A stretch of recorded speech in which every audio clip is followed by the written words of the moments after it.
श्री गणेशाय नमः. अवधूत चिंतन. श्री गुरुदेव दत्त. श्री स्वामी समर्थ. जय जय स्वामी समर्थ. देव म्हणतात, बाळा, ही भेट वस्तू तुझ्याच भाग्यात लिहिल्या जात आहे. हा संदेश संपूर्ण पुढील काही मिनिटे ऐकत राहा. आता मी तुला हे देण्यासाठीच आलो आहे. हे लवकरच तुला प्राप्त होणार आहे. बाळा, कधीकधी तुझ्यासाठी अद्भुत चमत्कार येतात. ते स्वीकार कर. होय, तुझ्या चांगल्या कर्माचे फळच देण्यासाठी मी मुद्दाम इथे उपस्थित आहे. जेव्हा तू हा संदेश ऐकशील तेव्हा तुझ्या मनावर याचा सकारात्मक परिणाम होणार आहे. तुझ्या मनात येणाऱ्या चांगल्या विचारांना पुन्हा पुन्हा त्या विचारात घे आणि त्यांना पूर्ण करण्यासाठी कार्यरत हो. कारण या सर्व काही चांगल्या खुणा आहेत. तुझं जीवन पुढे जाणार आहे. तुझ्या शक्यता वाढवल्या जात आहे. म्हणूनच आज मी तुझ्या पुढे आहे. कधीकधी तुला असं वाटतं की स्वामी लक्ष देत नाहीत, माझं ऐकत नाहीत, माझ्या भक्तीत काही अंतर होत आहे का, मी नामस्मरण जितकं करतो तितकं पुरेसं नाही का. तर बाळा, तुझं केलेलं नामस्मरण देखील संपूर्ण होत आहे. ते माझ्यापर्यंत पोहोचत आहे. तू केलेली प्रार्थना मी स्वीकार करतो. मी तुला कधीही अंतर देत नाही. आणि आज ही जी काही भेटवस्तू मी तुला देण्यासाठी आलो आहे, यासाठीच मुद्दाम हा संदेश मी देत आहे. जर तुझ्या मार्गात तुला काही मदत हवी आहे तर ती माग. तुला जे काही हवे आहे ते तुझ्या स्वामींना माग. होय, ते मिळणारच यावर विश्वास ठेव. कारण बाळा, तू माझा प्रिय भक्त आहेस आणि मी तुला कधीही दुरावा देत नाही. तुझ्यासाठी नवीन संधी येत आहेत. त्या स्वीकार करण्यास तू तयार आहेस? बाळा, स्वतःला पुढं नेताना काहीतरी करण्याची अपेक्षा ठेवा. तुम्हाला अडचणीतून बाहेर पडण्याचे मार्ग मी दाखवणार आहे. पैशाची खूप काही अडचण होत असताना मी तुम्हाला चमत्कार पाठवणार आहे. त्यामुळे तुमची आर्थिक संपन्नता वाढीस लागणार आहे. होय, ते तुमच्या कर्मांद्वारेच घडणार आहे. पण करता करविता परमेश्वर तुम्हाला योग्य मार्गावर नेऊन ते सर्व काही प्रदान करणार आहे. तुमचं इच्छित तुम्हालाच मिळणार आहे. तुझ्या गुरुची साथ प्रत्येक वेळेस तुला संकटांपासून बाजूला करते आणि तुला चांगला मार्ग निवडून देते. काही नियम ठेव जे योग्य पद्धतीने पुढे जातील. जीवन सहज आणि सोपं ठेव. कारण काही क्लिष्ट विचार केल्यास मनात खूप नकारात्मक विचार येतात. ते दूर करणारे आज आशीर्वाद घेऊन आलेला हा दिव्य संदेश आहे. शांत बस. सुरुवातीला मन पळेल, खूप धावेल, खूप विचार करेल. नकारात्मक विचारही त्यासोबत येतील. पण त्यातून फक्त तुला सकारात्मक विचार शोधायचे आहेत, धरायचे आहे आणि त्यांच्यावरच पुन्हा पुन्हा काम करायचं आहे. होय, तू सत्य ऐकत आहेस. कारण मी तुझा समर्थ तुला त्या सर्व विचारांनी भरतो. तुला आनंदाने परिपूर्ण करतो. पुन्हा पुन्हा ते सकारात्मक विचार कर. कारण तुझ्या मनातली भीती, भय हळूहळू न कळत निघून जाईल. तुला देखील कळणार नाही. माझे आशीर्वाद निरंतर तुला जपण्यासाठी आहेत. तुला अडचणीतून बाहेर पडण्यासाठी आहेत. तू स्वामींचं नाव घेतोस म्हणूनच आज हा दिव्य पवित्र संदेश तुझ्या पुढे येऊन थांबला आहे. पुढील काही मिनिटे नामस्मरण आहे. ते शेवटपर्यंत ऐकूनच मगच संदेश सोड. बाळा, मला माहीत आहे की या संदेशाच्या माध्यमातून तुम्ही कधी माझी आठवण काढता. हा दिलेला वेळ व्यर्थ नाही. तर जपाप्रमाणेच तुम्ही माझे बोल ऐकत आहात हे विसरू नका. जेव्हा जेव्हा तुम्ही नामस्मरण आणि प्रार्थना मनाभावे करता तेव्हा मी तुमच्यासाठी ते अद्भुत चमत्कार आणि आशीर्वाद देतो. ते निरंतर तुमच्या दिशेने प्रवाहित होत आहे. तुम्ही तुमच्या कुटुंबावर ज्याप्रमाणे प्रेम करता, आपुलकीची भावना ठेवता आणि वारंवार त्यांचे विचार करता, त्याचप्रमाणे तू देखील माझा प्रिय बाळ आहेस. म्हणूनच मी तुला एकटा कधी पडू देत नाही. मी सतत माझ्या उपस्थितीत तुला सामावून घेतो आणि तुला आशीर्वाद प्रदान करतो. त्यामुळेच हा संदेश तुझ्या पुढे आला आहे. मनाची बेचैनी संपेल आणि तुला योग्य मार्ग दिसू लागेल. हळूहळू तुझ्या मार्गात ते सर्व येताना तू अनुभव करणार आहेस. बाळा, माझी मदत त्यांनाच मिळते जे मनाने शांत आहेत, जे माझे आशीर्वाद, माझे संदेश आणि माझे चमत्कार स्वीकार करतात, माझं अस्तित्व मान्य करतात. कधीकधी घरातल्यांजवळून तू रुसून बसतोस. काही गोष्टी तुझ्या मनाला पटत नाहीत. त्यावेळेस तू एकटा पडतोस. तेव्हा एकटा पडू नकोस. अरे बोल, जे तुला मनाला वाटते ते बोलून टाक. मोकळा हो. मनात काही किलमिशं ठेवू नकोस. त्यामुळे त्रास तुलाच होईल. कधी कधी व्यक्त व्हावं, तर कधी शांत बसावं. मन स्वस्थ करण्यासाठी कधी कधी मन मोकळं करावं. तुझ्या आपल्यांच्याच प्रार्थनेमुळे तू आज इथपर्यंत पोहोचला आहेस. होय, तुझे मोठे असोत की तुझ्या घरातील प्रत्येक व्यक्ती तुझ्यासाठी प्रार्थना करतो.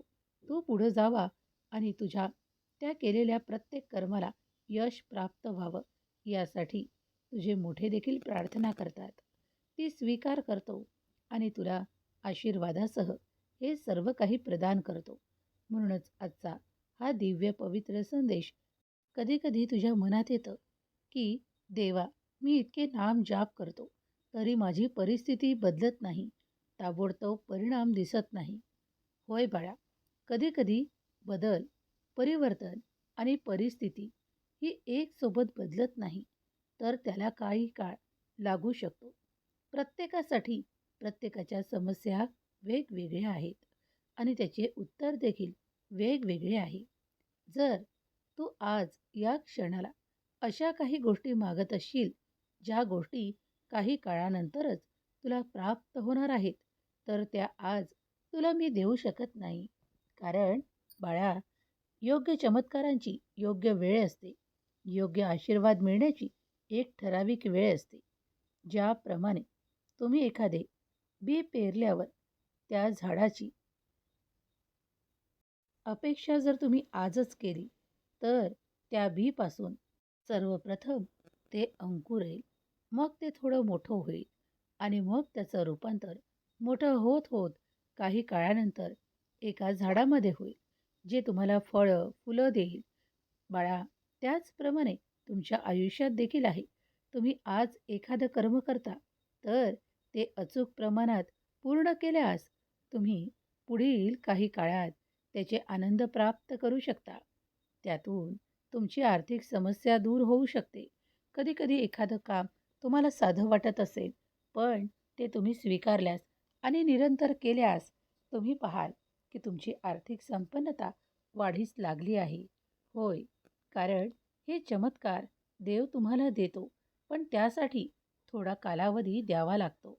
कधीकधी तुम्ही निवडलेल्या कार्यात सुरुवातीला तुम्हाला यश दिसत नाही, पण पुढे जाऊन तेच एका मोठ्या यशात रूपांतरित होतं. त्याचप्रमाणे माझ्या हातातली ही भेटवस्तू देखील त्याचप्रमाणे आहे. काही अशा गोष्टी आहेत ज्या मी आज तुला या संदेशाच्या मार्फत सांगणार आहे. शांतता पाळ, आनंदी वृत्ती ठेव, आनंदाने ते स्वीकार कर. कारण कधीकधी तुम्ही काही गोष्टी चुकवता आणि तिथूनच आशीर्वाद येता येता थांबू लागतात. तसे न करता जे तुमच्या दिशेने प्रवाहित होत आहे, मग ती छोट्यात छोटी गोष्ट असो, ती स्वीकारा. आनंदित राहा, कारण आनंद तुम्हाला दिला जात आहे. या जीवनातील प्रत्येक क्षणाला तुम्ही जर आनंद स्वीकार कराल, तर अधिक अधिक आनंद तुमच्या मार्गात येण्यापासून कोणीही थांबवू शकत नाही. बाळा, कायम तुझ्या मनातील ते सर्व काही पडदे उघडे ठेव, कारण माझे आशीर्वाद येत आहेत, चमत्कार घडणार आहेत. होय, मी तुझ्याशीच बोलत आहे. तुला सांगण्यासाठी आज मी इथे उपस्थित आहे. तुझ्यावर माझे आशीर्वाद वर्षाव करतील. श्रद्धा ठेव. भक्तीने स्वामींना हाका मारतोस, तेव्हा आशीर्वाद येतात. तेव्हा ते स्वीकार करण्याची तयारी दाखव. तू केलेल्या प्रयत्नांमध्ये मी तुला यशाने भरणार आहे. संवाद कर आपल्या त्या घरातील प्रत्येक व्यक्तीसोबत. तुम्ही आज ती गरज व्यक्त करत आहात, तर मग तुम्हाला संवाद करण्याची गरज आहे. रुसवे, फुगवे आणि एकांतात राहणे सोडून द्या, कारण यामुळे नात्यातील दुरावे वाढत जातात. ताण, तणाव, घरातील वातावरण, घरातील परिस्थिती बदलते.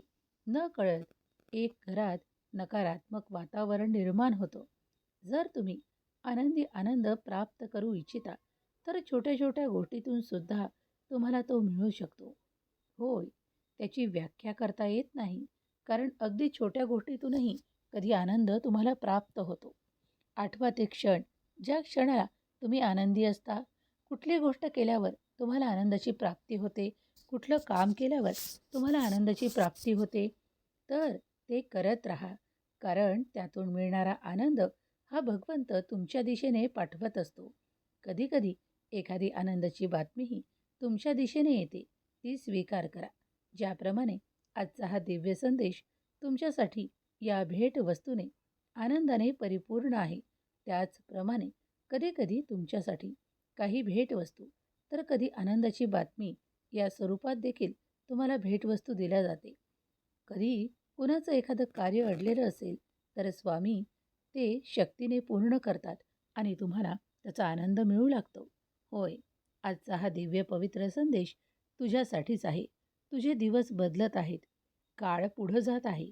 होय, तुलाही पुढे जायचं आहे, कारण या काळात खूप काही बदल होतील. शुभ परिवर्तन होईल, जे तुझ्यासाठी, तुझ्या कुटुंबासाठी उत्तर प्रगतीसाठी आहे. तुझ्या अपेक्षा मी जाणतो. आता तुला तेच मिळणार आहे ज्याची तू अपेक्षा केली आहे. होय बाळा, मी सर्व काही तुझ्या मनातलं जाणतो. तुझे ते नाते दुरावलेले असताना आता पुन्हा एकत्रित येणार आहेत. तुझ्या समस्येचं उत्तर देणारा हा दिव्य पवित्र संदेश शेवटपर्यंत ऐकत राहा. काही दिशा बदलल्या जातील. तुमच्या भाग्यात चमत्कार लिहिल्या जाईल. तो स्वीकार करा. लक्षात ठेवा, सगळंच काही तुमच्या हाती आहे असं नाही, पण देव ते सर्वच जाणतो आणि सर्वच काही देवाच्या हाती आहे. तेव्हा ते स्वीकार करण्यास तयार असाल तर होय देवा, मी तयार आहे. मी प्रार्थना तुमच्या चरणी अर्पण करतो. तेव्हाच चमत्कार घडू लागतात.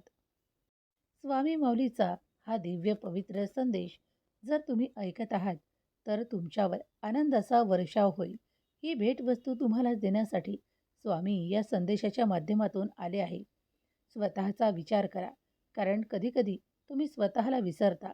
इतके तुम्ही एकाग्र मनाने आपल्या कुटुंबाकडे, आपल्या कार्याकडे लक्ष देत असता, पण कधीकधी स्वतःकडेही लक्ष द्या, कारण कदाचित पुढच्या क्षणाला सुद्धा तुम्हाला हा मोठा आनंद, ही मोठी भेटवस्तू प्राप्त होऊ शकते. पुढील काही मिनिटे तुमच्यासाठी महत्त्वाची आहेत. हे चुकवू नका, दुर्लक्ष करू नका, कारण देव तुम्हाला आशीर्वाद देण्यासाठी आले आहेत. देव तुम्हाला निवडतात, तुमची प्रार्थना स्वीकार करतात आणि तुमच्या कर्मांमधूनच तुम्हाला मोठा आशीर्वाद, मोठा परिणाम दिसू लागतो. तुमचं केलेलं कर्म कधीही निष्फळ होत नाही, तर ते चांगल्या कर्मात मोजलं जातं आणि त्याचा आशीर्वाद तुम्हालाच मिळू लागतो. तुमच्या शक्यता पूर्ण होऊ लागतात. आता अचूकपणे तुम्ही तिथेच पोहोचला आहात जिथे तुमचे आशीर्वाद आहेत. मन शांत करा, आनंदी करा, स्वामींचं नामस्मरण करा. तुमच्या आजूबाजूला, तुमच्या अवतीभोवती सर्व काही सकारात्मक होताना तुम्हाला अनुभव येणार आहे. कुणी एखाद्या कार्याच्या प्रगतीत देवाला आशीर्वाद मागत असेल, कुणी काही शुभ कार्यांमध्ये मागत असेल, तर कोणी आपल्या एखाद्या मोठ्या कार्यासाठी, घरासाठी आणि आपल्या कुटुंबासाठी मागत असेल. त्या सर्व काही इच्छा पूर्ण केल्या जातील. स्वामी माऊली सर्वांच्या इच्छा पूर्ण करोत, ही स्वामी माऊली चरणी प्रार्थना. केलेली सेवा स्वामी चरणी अर्पण करते. श्री स्वामी समर्थ. जय जय स्वामी समर्थ. श्री स्वामी समर्थ. जय जय स्वामी समर्थ. श्री स्वामी समर्थ. जय जय स्वामी समर्थ. श्री स्वामी समर्थ. जय जय स्वामी समर्थ. श्री स्वामी समर्थ.